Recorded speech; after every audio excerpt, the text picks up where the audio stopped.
Entitled Creatures, episode number 2.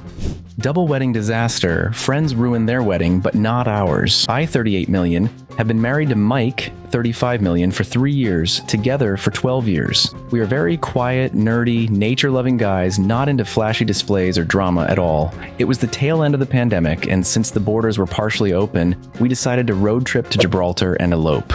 The pandemic was a great excuse not to invite anyone to our wedding and just do what we wanted. When we told our lesbian friends DI 45F and Ann 60F what we were doing, they decided on the spot that we were going to have a double wedding and immediately started taking over, suggesting a bunch of trashy, expensive things we didn't want. This is the story of how they attempted to ruin our wedding and only ruined theirs. We initially decided that we'd get a rental car together and split it 4 ways, with Mike and Di splitting the driving. A month before the wedding, Di and Ann decided it'd be cheaper to take the train, well, 6 trains actually, across 3 countries. I immediately said no, and it turned out Di didn't even have her driver's license and had been driving illegally for years. Mike offered to do all the driving if they split the rental car with us. They declined because it was too expensive and took the train instead. Obviously, it went terribly for them. Trains were canceled, tickets were lost, and they missed out on an entire night in Gibraltar because they were stuck at a random train station in the Spanish countryside.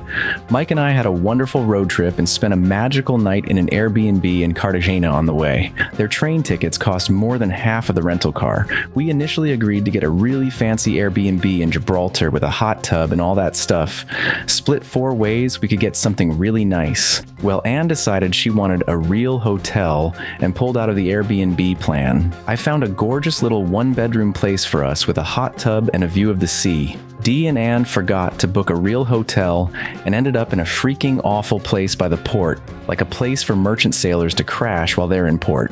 It was on a busy roundabout opposite Burger King. There was no bath, no balcony, and it was basic AF. It was more expensive than our lovely place. They got no sleep because of the drunk sailors and traffic noise. They didn't even get any towels provided. The night before the wedding, we met for dinner. They'd barely been in Gibraltar for 2 hours, whereas we'd been relaxing since the day before.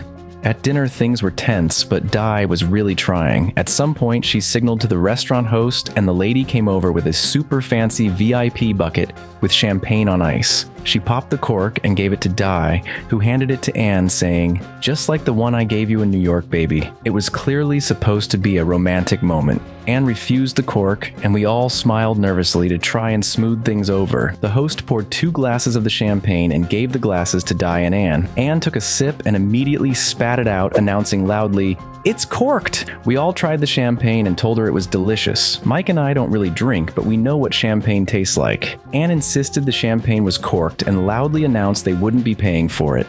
The host was pissed, and I understood why when she told us it was a 750-pound bottle. She threatened to call the police, so Di sheepishly paid for it. Anne sulked the rest of the night. I was so embarrassed, and our whole evening was spoiled. When we got back to our Airbnb to take a bubble bath and eat Jaffa cakes, I told Mike there was no way I was going to allow them to ruin another minute of our trip, but if they wanted to ruin theirs, that wasn't my problem. The actual weddings went off okay, apart from the fact they were still drunk from the night before. The registry office was nice, and I married the man of my dreams. Afterwards, we bought them brunch to soak up the booze, and faithfully walked them around the park, taking lovely photos of them. Dee had her finger over the lens of every picture she took of us. When we were done, they suggested we all go to the pub and get wasted, as if. We dropped them off at the pub and went our separate ways. I was honest and just told them, I want to be alone with my husband. They couldn't really argue with that. The wedding dinner, Mike, Di, and I all had fairly casual preferences for a restaurant for the wedding dinner, but Anne insisted on a fine dining fish restaurant that didn't even serve dessert. I outright refused, I don't eat fish at all, and Anne was insisting on the fish restaurant, so we decided not to meet up. Anne also tried to convince us to chip in 200 pounds for a custom wedding cake to get delivered to the restaurant, but we said hell no. Mike and I went to the best steakhouse in Gibraltar. I had a 1.2 kilo steak and an amazing cheesecake for dessert. We had a lovely time, and the waitstaff went out if their way to spoil us. Around 8 p.m., they messaged us, "Where are you?" and we ignored the message. As it turned out, Anne forgot to make reservations, and the fish restaurant was fully booked, but they couldn't leave and go somewhere else because they had to wait for the cake to be delivered. They ended up taking the cake back to their shitty hotel and eating it with their credit cards because they didn't even have cutlery and plates in their room. They got hammered that night on supermarket market vodka, Mike and I had the perfect evening. We got a taxi home, smoked weed on our balcony, watched the stars, and kissed for hours. The next day, Mike and I set out for a day of hiking in the UNESCO World Heritage Site National Park. It was the best day ever. Mike got robbed and bitten by a monkey, which was fucking hilarious. We ate a full English breakfast in the Sky restaurant and explored St. Michael's Cave. Unforgettable memories were made. Di and Anne fought, decided it was Gibraltar's fault, and spontaneously decided to leave. They booked a beach resort up the coast somewhere in Spain and headed on foot to the train station. The trains were all messed up. They got stranded somewhere in Spain with all their luggage, and it took them 14 hours to get to the resort. They arrived at 11 p.m. and were checking out the next morning. Mike and I spent a few more nights enjoying our honeymoon and then road tripped home.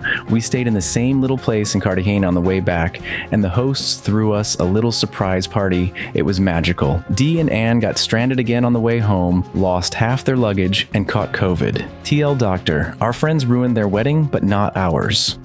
Update. My mom thinks a court will give her my house. I finally have an update for you guys, so all aboard the Disappointment Express. To back up, after the divorce comment, they are not, in fact, getting a divorce. They went and celebrated their anniversary at a casino. I did not speak to them for a week. This past weekend, I tried to speak to my father and get an apology, hoping he would be in a better frame of mind. He wasn't. He doubled down with the BS, saying they didn't realize all the stuff I put in the lease. That my house was uninhabitable when they moved in. It wasn't. That they never would have put work into the house if they were just renters, etc. I asked them to specify, and they said stuff about the garage screen door, the shed roof. My husband replaced 2/3 of it with my dad's help. Dad did the other 1/3, and by God, the hose. The hose leaked. That in no way affects the livability of the house. But in the words of my lawyer, and you agreed to live there in its original condition, buddy. So that's on you, just like not reading the lease. My dad went on to just say all these things they were doing for me, and not acknowledging a damn thing I was doing for them. At that point, I said some not nice things, including the alcohol-induced dementia everyone mentioned. They wanted to know if they were still going to be able to take my son to the fair. Not a fat chance in hell. I told him I didn't want either one of them around me or my family until they stopped being delusional and to decide to pay the increase or GTFO. I then cried when I got off the phone, and my husband was upset with all of this. Cut to today. My mother called me asking what needed to be done to resolve this BC not being able to see my son was upsetting to them. I told them they needed to apologize for what they called me and that they were out of line. Well, you guys, they were scammed. My parents were fucking scammed. That's what this was all about. In my area, homeowners get daily calls, texts, and letters from people wanting to buy their house. It's not new in this market. I have even told them these letters are trash. Well, my parents were getting calls from people saying they were going to be renting the house. They acted like they were representing me. Someone also showed up to their house and was being very pushy about trying to see my mom in the house. This all happened before I mentioned the rent increase. So when my mom heard rent increase, she thought these phone calls and this person was real, like I was going to raise the rent to something they couldn't afford and force them out. This was before I told them it was $3.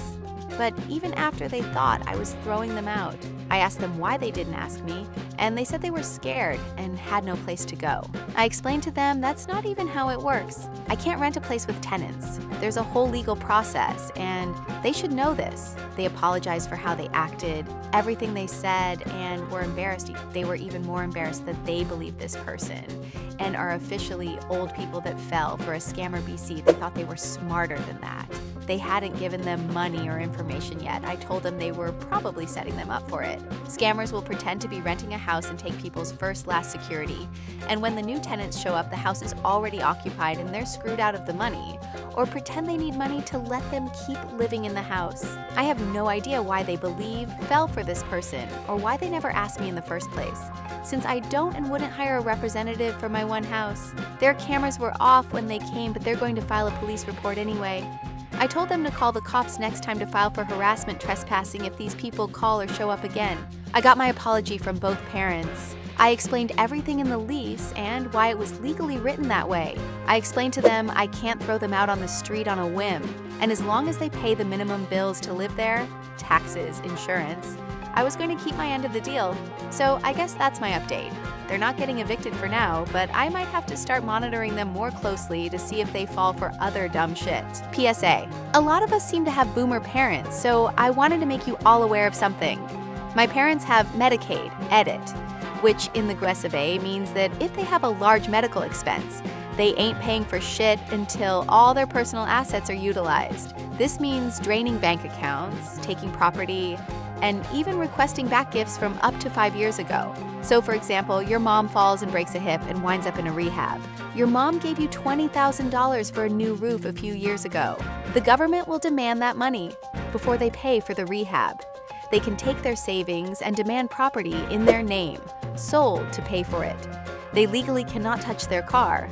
But that's it. I know this from personal experience with a grandparent, and all of you should too to help protect your parents. Thanks a lot for watching. Share your own stories in the comments and check out our other videos. Take care. See you soon.